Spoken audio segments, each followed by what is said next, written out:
Hi, welcome to another Sweet 16 Sunday. I'm Paula Storm, and today I wanted to show you a couple of quick pieces that I want to quilt. I wanted to show you the difference it can make by using a dense filler in your background. So I've just drawn on a little hibiscus flower that I'm going to quilt with some variegated thread. So I've threaded up my machine as normal, and I'm just going to bring up my bobbin thread, and I'm just going to quilt out this flower. I've drawn myself some little guidelines, but I'm not going to worry too much about hitting those guides. They're really just a guideline, and they're only there to give me a rough idea of the shape that I want and to make sure I fill the block nice and evenly. Okay, so let's get started. I've brought up my bobbin thread, and basically I'm just going to quilt stem first.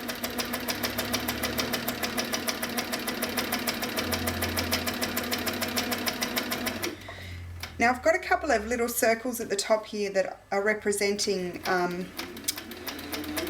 the stamen. I'm actually just going to leave those until later, and I'll come back to them.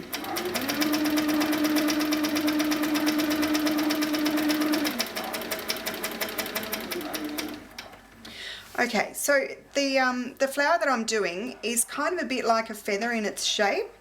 So I'm going to start with the top one first. So I'm going to track back up here.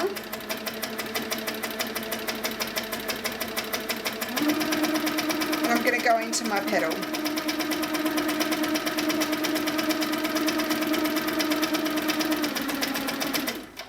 And then what I'm going to do is, I've actually done a bit of a drawing here. I'm going to go back inside and do the inside of the flower before I move on to the next petal.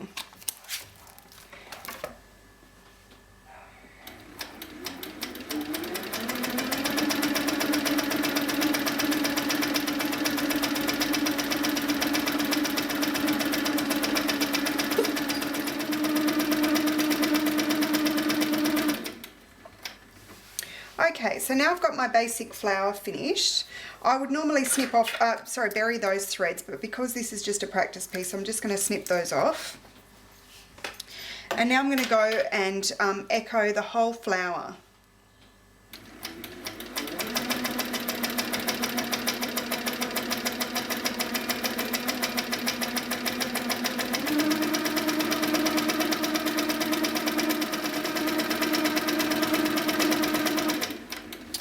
And the last thing I'm going to do is go and put the little circles up here.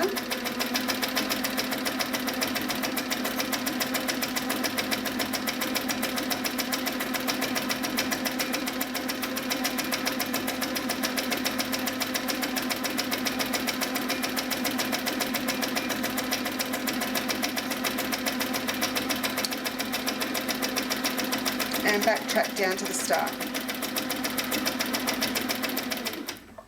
And there we go. So there's the first flower.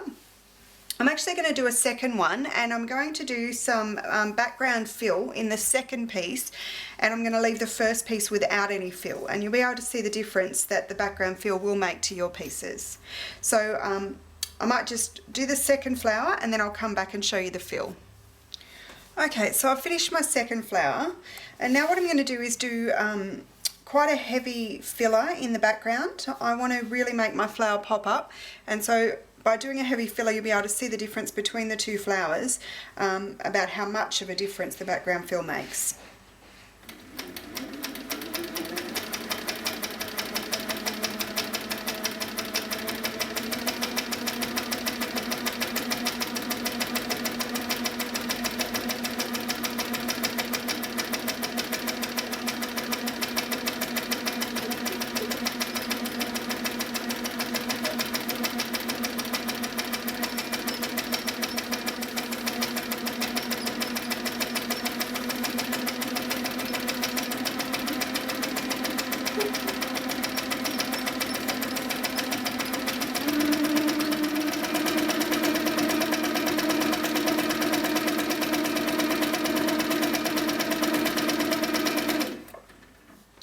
There we go. So that's the fill done. So I might take this off the machine and I'll show you the difference between the flower with the filler versus the flower without. So there's the flower we did without the filler, and then if we zoom over here and have a look, there's the flower with the filler. Now for me, I much prefer the flower with the filler. I feel like it just, it really accentuates the flower shape, and I don't know, I just think it feels better. But if you were, for example, quilting this flower on a block, so on a pieced block, then you may want to leave out the filler because you may not want to draw too much attention to the actual quilting. So both have their place, but for me, if I was to just do a feature block, then I would definitely use a quite a tight filler so that the quilt really puffs up and looks beautiful. So we might have time for just one more flower, so I'll show you another block that I've been playing around with, and it's a variation again on a feather, but also uses one of the Handy Quilter rulers. So let's head back to the machine and I'll show you that one. Okay, so this time I'm going to use my arc ruler. This ruler comes in a set of two. This is the arc C templates. So this is the larger of the two templates. This is the smaller of the two. And I had someone ask how I store my rulers. This is actually how I do it. I just keep the original cardboard that comes with the ruler.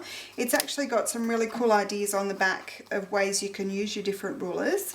So I like to keep those, and then I just use an elastic band and stick them to my the cardboard. That way when you do have the sandpaper dots on the back, it's not actually going to scratch up all your other rulers that are in the drawer. So that's how I store my rulers. For this this piece, I've actually just marked out a square, and then I've marked my diagonal as well. And that's there for a couple of reasons. The first reason is it's going to help me center that arc ruler, so I know it's exactly in the middle of my block. The other reason I'll show you shortly. Okay, so I'm going to head to the point and bring up my bobbin. Okay, so let's get going. I'm making sure that my arc ruler is on the halfway point, and I'm holding my template quite securely, and I'm just going to work around the outside, making sure that the foot is always in contact with the template. Oops.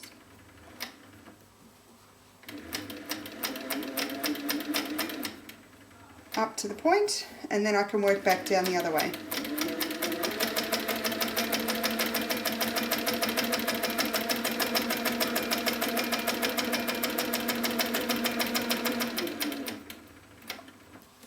Okay, so I'm back down the bottom of my my arc. Now I'm actually going to fill this in. Again, I'm going to use that shape that I used in the last flower. It's kind of like a curvy feather, and I'm going to fill the first side over here. So the second reason I drew the line through the middle is I'm going to use that to make sure I only do feathers on either side of the center line. I don't want them to cross over, so that's why I've got that center line in there.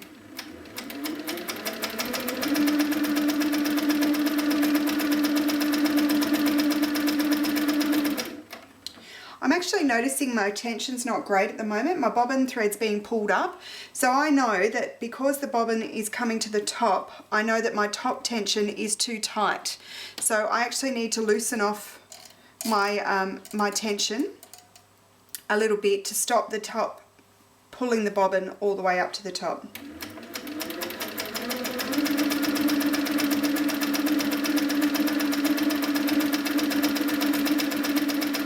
And that looks much better. I'll just check on the back to make sure that that's not too loose, and that's perfect, so I'll just keep going.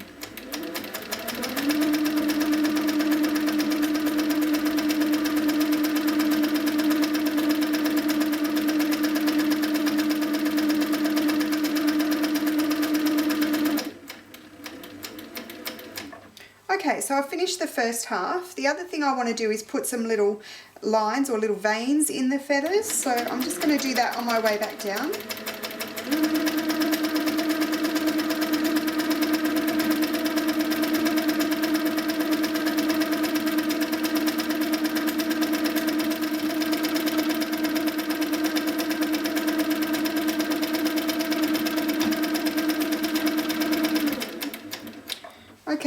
down to the bottom.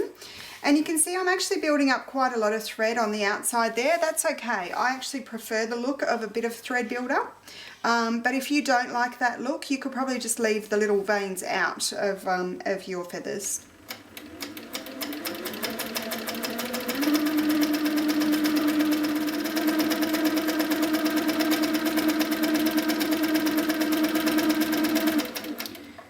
Now, I went a bit wonky there and I missed going back on the same piece. I don't care. In the long run, you're not going to notice that in the whole block, so I'm not going to worry about that. Now, there's two things I could do now. I could actually break my thread, bury my threads, and start again down at the bottom for the next half, but I actually prefer the look of having a line down the center here. It kind of breaks up the piece and it makes the next section look a lot nicer. So I'm actually going to take my stitching in a straight line down to my bottom corner.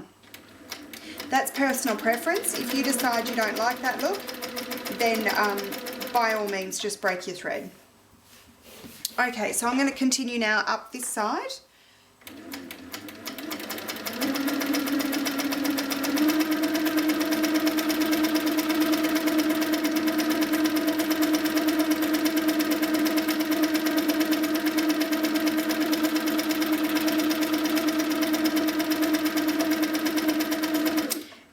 Feather here, you may be tempted to cut your feather short and stop it here. I've actually found that it looks a lot better if you do come back right back into the stem here. It just looks nicer.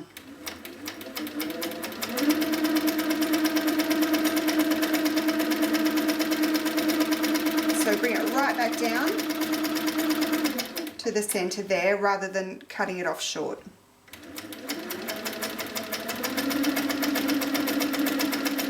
And with this next one, I can actually bring it back down here, and that will look fine. Now when I get to the top section here, I'm actually going to do one more smaller feather, and then I'll show you how to deal with that top bit in a moment.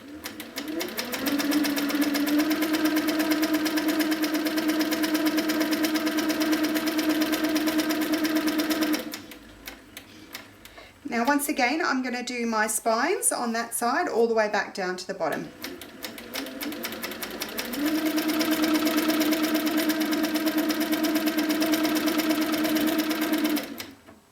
Okay, so that's my first half done. I'm going to repeat that process on the second side. Okay, so now I'm up at this top section here. I need to fill up that little point there.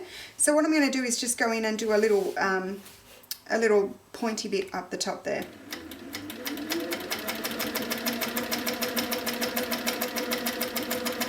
So I'm going to do 3 curves instead of just 2.